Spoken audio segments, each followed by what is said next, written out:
গতিকে বহুত ব্যক্তিয়ে হয়তো ভাবিব মই দুখীয়া, মই অৰুণোদয় পাব লাগে, ৰেচন কাৰ্ডখন নোপোৱাৰ কাৰণে তেওঁ অৰুণোদয় নাপাব। সেইকাৰণে আমি 17 লাখ পৰিয়ালক, 17 লাখ ব্যক্তিক আমি নতুনকৈ ৰেচন কাৰ্ড দিবৰ কাৰণে সিদ্ধান্ত লৈছোঁ।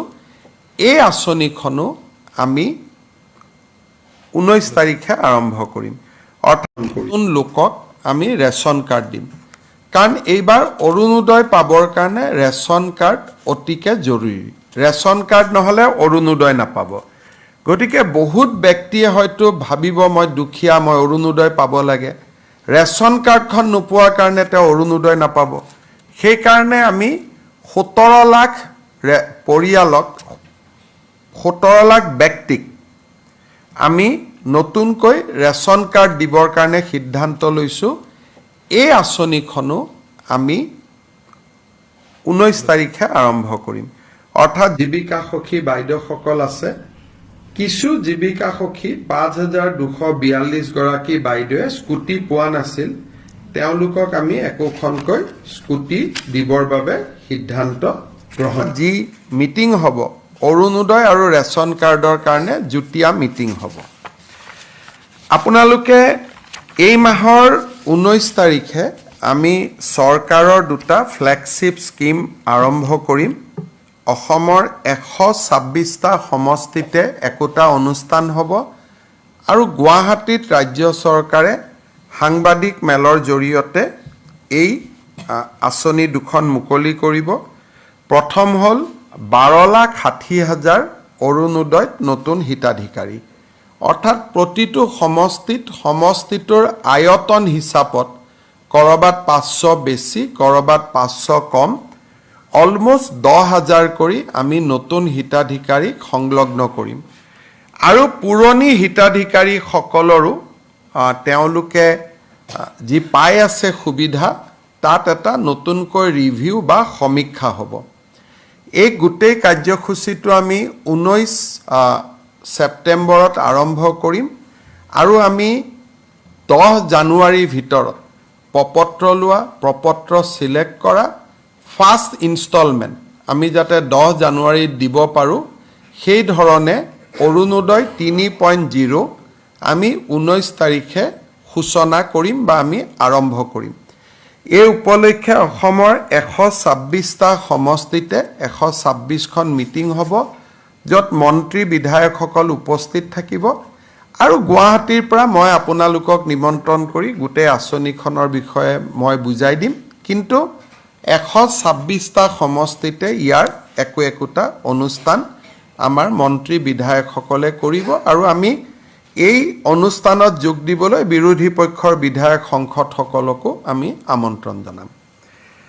দ্বিতীয়তে, আমি অহা 19 তাৰিখৰ পৰা 17 লাখ নতুন লোকক আমি ৰেচন কাৰ্ড দিম। কাৰণ এইবাৰ অৰুণোদয় পাবৰ কাৰণে ৰেচন কাৰ্ড অতিকে জৰুৰী। ৰেচন কাৰ্ড নহ'লে অৰুণোদয় নাপাব। গতিকে বহুত ব্যক্তিয়ে হয়তো ভাবিব মই দুখীয়া, মই অৰুণোদয় পাব লাগে, ৰেচন কাৰ্ডখন নোপোৱাৰ কাৰণে তেওঁ অৰুণোদয় নাপাব। সেইকাৰণে আমি 17 লাখ পৰিয়ালক, 17 লাখ ব্যক্তিক আমি নতুনকৈ ৰেচন কাৰ্ড দিবৰ কাৰণে সিদ্ধান্ত লৈছোঁ। এই আঁচনিখনো আমি 19 তাৰিখে আৰম্ভ কৰিম। অৰ্থাৎ যি মিটিং হ'ব অৰুণোদয় আৰু ৰেচন কাৰ্ডৰ কাৰণে যুটীয়া মিটিং হ'ব। আপোনালোকে কিছু ট্ৰেন্সপৰ্ট টেক্সত আমাৰ সাল সলনি আছে, বিশেষকৈ ই-ৰিক্সা আদি সহায় কৰাৰ কাৰণে এই সম্পৰ্কৰো বিল এখন কেবিনেটত আহিব। আজি কেবিনেটত লোৱা এটা ডাঙৰ সিদ্ধান্ত হ'ল অৰুণোদয় আঁচনিৰ সম্প্ৰসাৰণ। আজিৰ ডেটত 27 লাখ ব্যক্তিয়ে অৰুণোদয় আঁচনিৰ সুবিধা লাভ কৰি আহিছে। এতিয়া আমি প্ৰতি সমষ্টিতে আৰু 10,000কৈ অৰুণোদয় আঁচনিৰ আমি হিতাধিকাৰী দিব খুজিছোঁ। যিধৰণে আমি লোকসভা নিৰ্বাচনত আপোনালোকে জানে যে আমি সমীক্ষা পত্ৰ বিতৰণ কৰিছিলোঁ। সমীক্ষা পত্ৰবিলাক উভতি আহিলে তাতে আমি দেখা পালো যে 10-12 লাখ মানুহৰ হাতত অৰুণোদয় নাই। সেইকাৰণে আমি অৰুণোদয় আঁচনিখনত নতুনকৈ 12,60,000 নতুন হিতাধিকাৰীক আমি অন্তৰ্ভুক্ত কৰিবলৈ সিদ্ধান্ত লৈছো। ই অৰুণোদয় 3 নামেৰে জনাজাত হ'ব। অৰুণোদয় 2ৰ বেনিফিচিয়াৰী সকলেও 3ৰ বাবে নতুনকৈ আবেদন কৰিব লাগিব আৰু 3ত নতুনকৈ আবেদনকাৰী অন্তৰ্ভুক্ত হ'ব। এই অৰুণোদয় 3ৰ প্ৰক্ৰিয়াটো 15 ছেপ্টেম্বৰৰ পৰা আৰম্ভ হ'ব আৰু আমি 1 ফেব্ৰুৱাৰীত নতুন হিতাধিকাৰীসকলক আমি অৰুণোদয় আঁচনি দিয়া আৰম্ভ কৰিম। তেতিয়ালৈকে পুৰণা অৰুণোদয় হিতাধিকাৰীসকলে নিৰন্তৰভাৱে অৰুণোদয় পাই থাকিব। কিন্তু যেতিয়া 1 ফেব্ৰুৱাৰীত আমি নতুন অৰুণোদয় দিব যাম, পুৰণা বেনিফিচিয়াৰী 2-এজন হয়তো তেওঁলোকৰ কোনোবা ঘৰত চাকৰি পালে, কোনোবা ঘৰত গাড়ী কিনিলে, বিভিন্ন কাৰণত তেওঁলোকে নাপাব। কিন্তু এইবাৰ অৰুণোদয় এটা আমাৰ কণ্ডিশ্যন হ'ল যে ৰেচন কাৰ্ড থকা মানুহে অৰুণোদয় পাব। ৰেচন কাৰ্ড নাথাকিলে অৰুণোদয় নাপায়।